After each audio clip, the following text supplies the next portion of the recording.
Rumor keretakan rumah tangga pasangan Adjie Pangestu dan Annisa Trihbanowati yang dipicu isu terjadinya cinlok antara Annisa dengan Sutan Jorgi saat syuting sinetron Love in Bombay beberapa bulan yang lalu ternyata kian berkembang. Kini terdengar kabar kalau hubungan Adjie dengan Annisa kian buruk saja. Annisa dan Adjie katanya sudah jarang bertemu dan tidak lagi tinggal bareng serumah. Tetapi nampaknya isu yang terkesan memojokkan ini tidak sesuai dengan kenyataan sebenarnya.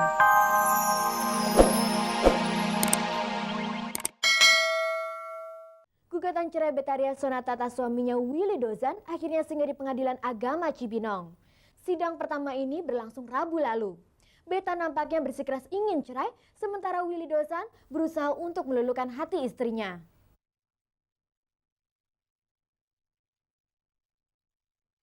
Sidang pertama perceraian artis Betharia Sonata dengan Willy Dozan akhirnya digelar di Pengadilan Agama Cibinong, Jawa Barat, Rabu 29 Mei 2002 lalu.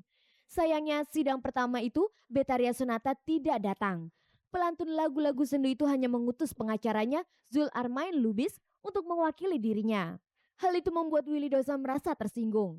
Willy menganggap ketidakhadiran Beta dalam sidang pertama itu bentuk ketakutan Beta bertemu dengan dirinya. Walau tanpa kehadiran Beta, akhirnya sidang pertama perceraian itu berlangsung juga. Bagaimana jalannya persidangan itu? Apakah Willy sudah mengetahui apa sebenarnya alasan Beta menggugat cerai dirinya? Jadi pengacara ini Bang Jul ini dia juga berusaha mendamaikan kita.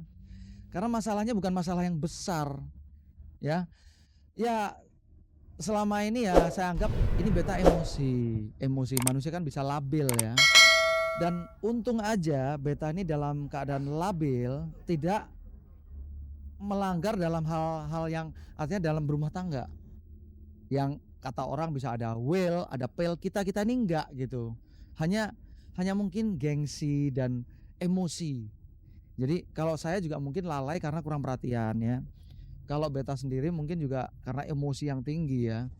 Jadi kita nggak ada hal-hal lain yang negatif tuan. Tentang ketidakhadiran Beta pada sidang pertamanya itu, Zul Armain Lubis, kuasa hukum Beta, memberikan penjelasan. Alasannya satu, dia sudah memberikan kuasa penuh kepada saya dan dia bersikeras tetap minta perceraian ini diputuskan. Itu alasannya.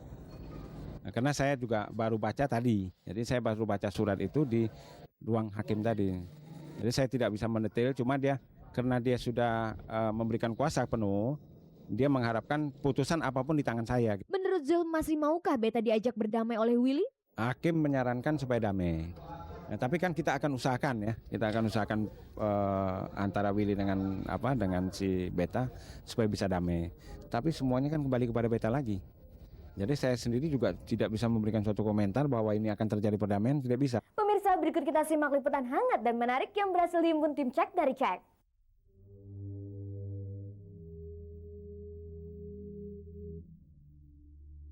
Pemirsa, salah satu korban VCD porno casting iklan sabun Melvi Noviza hari Selasa lalu mengadakan jumpa pers didampingi oleh pengacaranya Desri Novian Sarjana Hukum.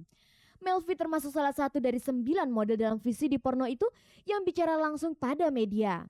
Dalam kasus itu, Melvi mengaku merasa telah mengalami penipuan dan melaporkan salah satu pelakunya kepada pihak kepolisian. Jadi waktu itu saya kan juga modal sampul.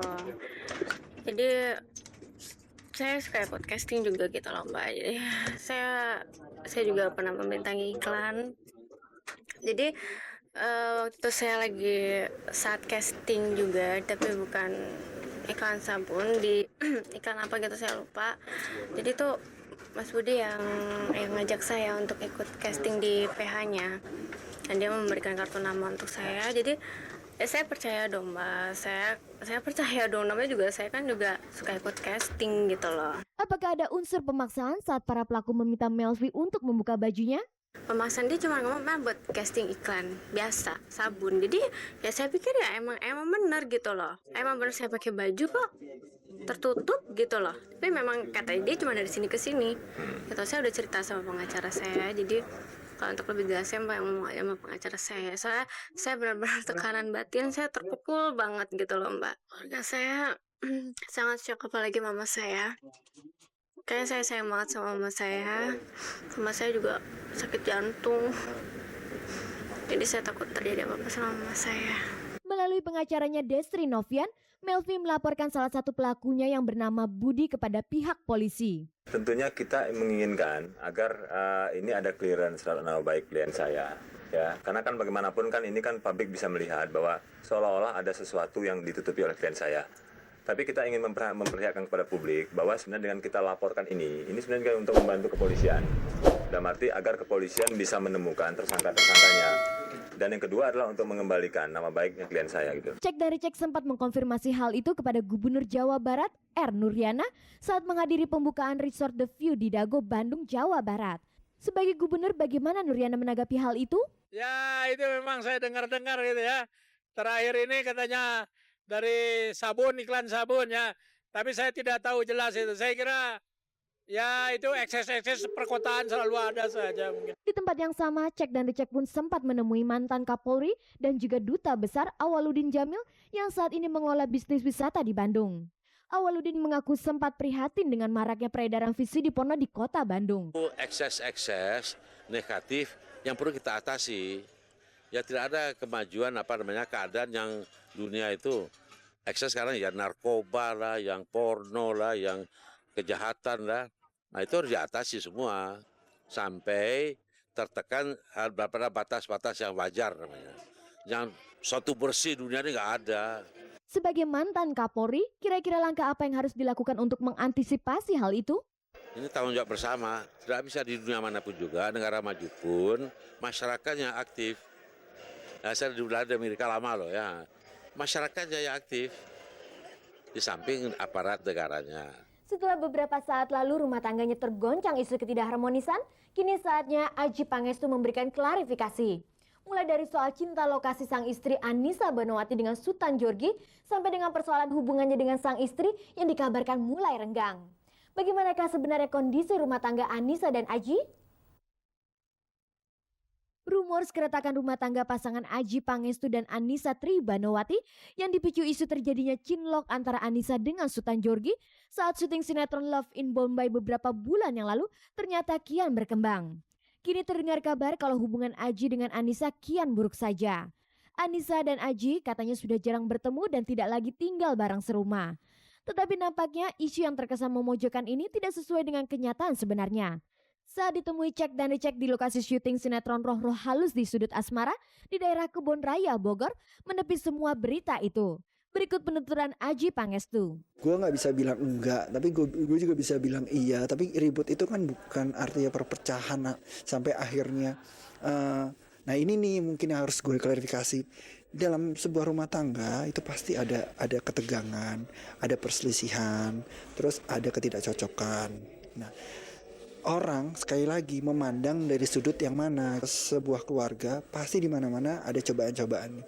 Dan saat ini mungkin cobaannya lagi kenceng karena pertama, Nisa sangat sibuk dengan waktu. Aku juga sangat sibuk dengan waktu. Otomatis kita nggak ketemu. Ketegangan itu pasti akan terjadi gitu. Miskomunikasi, miss soal waktu.